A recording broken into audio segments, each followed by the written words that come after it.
BJP UDF കൂട്ടുകെട്ടിൽ കുമരകത്ത് LDFന് തുടർഭരണം നഷ്ടമായി. സീറ്റുകൾ തുല്യമായതിനെ തുടർന്ന് നടന്ന നറുക്കെടുപ്പിൽ UDF സ്വതന്ത്രൻ വിജയിച്ചു. ക്വാറം തികയാത്തതിനെ തുടർന്ന് എരുമേലി പഞ്ചായത്തിലെ പ്രസിഡന്റ് തിരഞ്ഞെടുപ്പ് മാറ്റിവെച്ചു. 8 സീറ്റുകളുടെ വ്യക്തമായ മേൽക്കൈയിൽ കുമരകം പഞ്ചായത്തിൽ തുടർഭരണ സാധ്യതയുമായാണ് LDF തെരഞ്ഞെടുപ്പിനെ നേരിട്ടത്. എന്നാൽ 5 സീറ്റുകൾ ഉള്ള UDFനെ പിന്തുണച്ച് BJP രംഗത്തെത്തിയതോടെ കളം മാറി. ഇരുപക്ഷത്തും 8 പേർ വന്നതോടെ നറുക്കെടുപ്പിൽ UDF സ്വതന്ത്രൻ AP ഗോപി പ്രസിഡന്റായി. തെരഞ്ഞെടുപ്പിന് മുൻപുണ്ടാക്കിയ രഹസ്യധാരണയുടെ ബാക്കിപത്രമെന്ന് LDFന്റെ ആരോപണം. തെരഞ്ഞെടുപ്പ് സമയങ്ങളിൽ പോലും അത്തരം ഒരു കൂട്ടുകച്ചവടം നടന്നിട്ടുണ്ടെന്നാണ് ഇപ്പം നമുക്ക് മനസ്സിലാക്കാൻ വേണ്ടി കഴിഞ്ഞിട്ടുള്ളത്.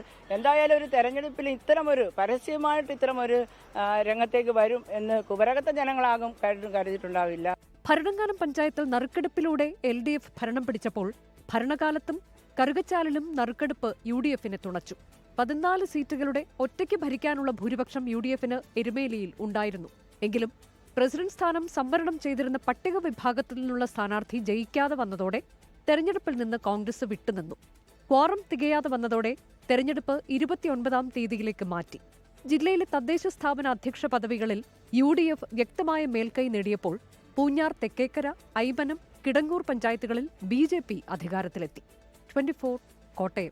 ലോകത്തെവിടെയായാലും ഏത് സമയത്തും 24 വാർത്തകളും ഓഗ്മെന്റഡ് റിയാലിറ്റി പാക്കേജുകളും എക്സ്പ്ലെയിനറുകളും വിശദമായി കാണാൻ ഞങ്ങളുടെ YouTube ചാനൽ നിങ്ങൾക്ക് സബ്സ്ക്രൈബ് ചെയ്യാം.